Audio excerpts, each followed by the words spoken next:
देवाधिकारस्ते माँ फलेषु कदाचन माँ कर्म फल हेतुर्भूमा ते संगो अस्तु कर्मणि। गीता का यह सार हमारे जीवन दर्शन का सबसे महत्वपूर्ण अंग है। आज यहाँ मैं गीता, जो कि महाभारत का ही एक अंश है, श्रीमद् भगवद गीता, जिसे महाभारत में श्री कृष्ण जी ने भीष्म पर्व, क्योंकि महाभारत 18 पर्वों का एक प्रमुख ग्रंथ है, एक प्रमुख महाकाव्य है, इसमें एक भीष्म पर्व है जहाँ पर जब युद्ध की स्थिति उत्पन्न होती है, युद्ध के क्षेत्र में जब कृष्ण सारथी रूप में अर्जुन को लेकर के जाते हैं, उस समय उस युद्ध के क्षेत्र में अपने चारों तरफ कुटुंब को देख करके जब शोकाकुल अर्जुन के मन में विषाद की स्थिति होती है, उस विषाद की स्थिति में, क्योंकि प्रथम अध्याय का नाम ही हो चुका है अर्जुन विषाद योग, क्योंकि अपने कुटुंब को देख करके अर्जुन के मन में ये स्थिति, ये कष्ट उत्पन्न होता है कि मैं अपने ही परिवार के लोगों के साथ इस प्रकार का व्यवहार कैसे करूं, क्योंकि युद्ध होगा तो विनाश अवश्य होगा, और विनाश का मतलब था उनके परिवार का विनाश।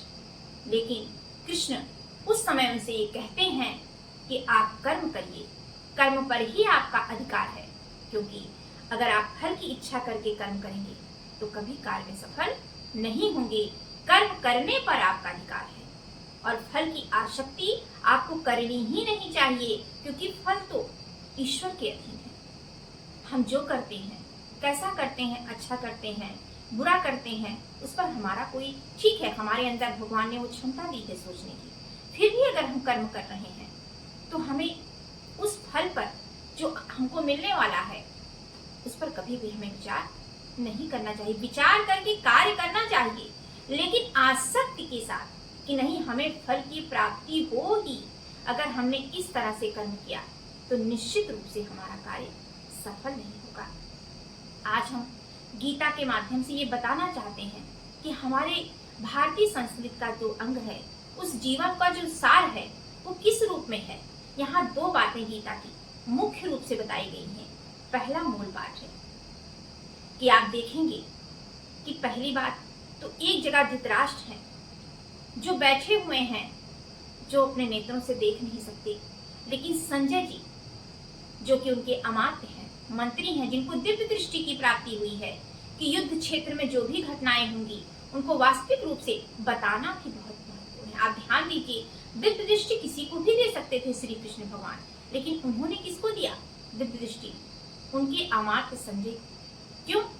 क्योंकि वो व्यक्ति अगर राजा को सही सूचना नहीं देता तो कहीं ना कहीं से वो बात गलत हो जाती है। ये बात भी है, एक राजा के पास एक सही अमात्य का होना अति आवश्यक है, जो उसको सही सूचनाएं दे सके।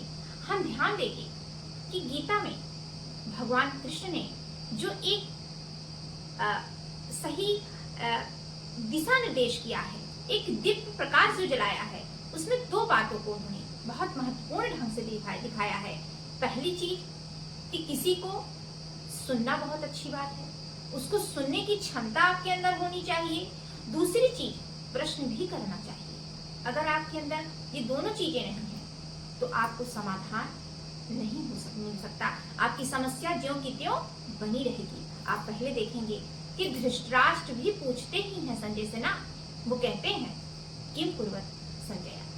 और इधर हम देखेंगे जब विषाद की अवस्था में, शोक की अवस्था में कृष्ण होते हैं तो वो भी अपने अस्त्र शस्त्र को त्याग करके बैठ जाते हैं और श्री कृष्ण से अपनी मनोस्थिति को बताना शुरू करते हैं।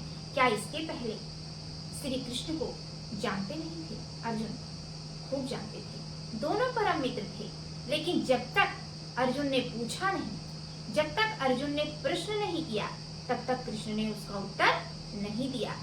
क्योंकि किसी को सुनना बहुत कठिन कार्य है, तो प्रश्न करना भी उतना ही कठिन कार्य है।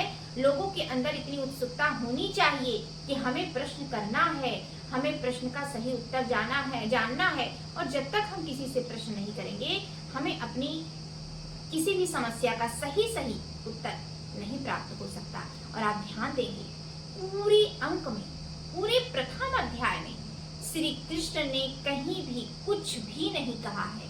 वो चाहते तो उस अर्जुन को बहुत कुछ कह सकते थे कि युद्ध की स्थिति भी आप लोगों ने तैयार की, आप लोगों के द्वारा ही युद्ध का जो ये कार्य आरंभ हो रहा है वो आप ही की देन है। उन्होंने कहीं कुछ नहीं किया, क्योंकि वो जान रहे थे कि अर्जुन इस समय जिस मानसिक कष्ट में है उसके लिए उनको सुनना बहुत ही आवश्यक है।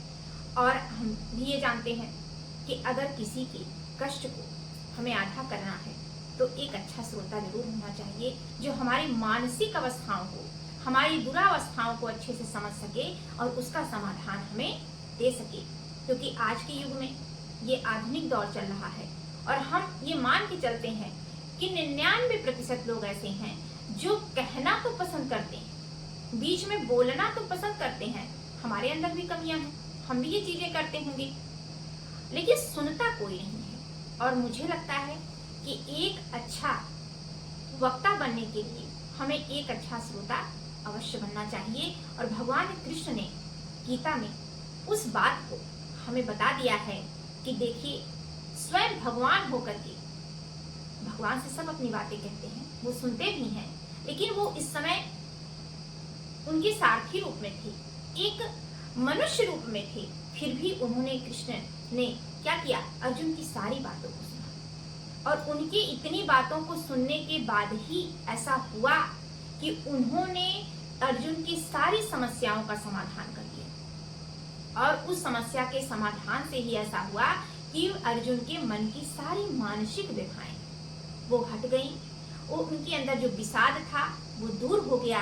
और लास्ट में आते आते 18वें अध्याय में वो कह देते हैं कि अब मैंने सब समझ लिया है, अब मैं फल की इच्छा नहीं करूंगा, अब मैं अपने कर्म पर ध्यान दूंगा। और जो कर्म वो चाहे पराजय का हो चाहे विजय का हो, लेकिन अब मुझे अपना कर्म करना है।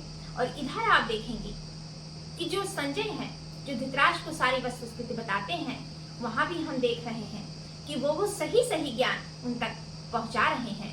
तो इस प्रकार से हम देखते हैं कि श्रीमद् भगवद गीता में जो सार है, महाभारत का जो एक महत्वपूर्ण ये पर्व माना जाता है, भीष्म पर्व, इसके द्वारा भगवान श्री कृष्ण ने मानवों को भी संदेश दिया है कि आप कहीं ना कहीं से जीवन दर्शन के इस मूल तत्व को समझिए कि आपका जीवन दर्शन क्या करता है, क्या कहता है।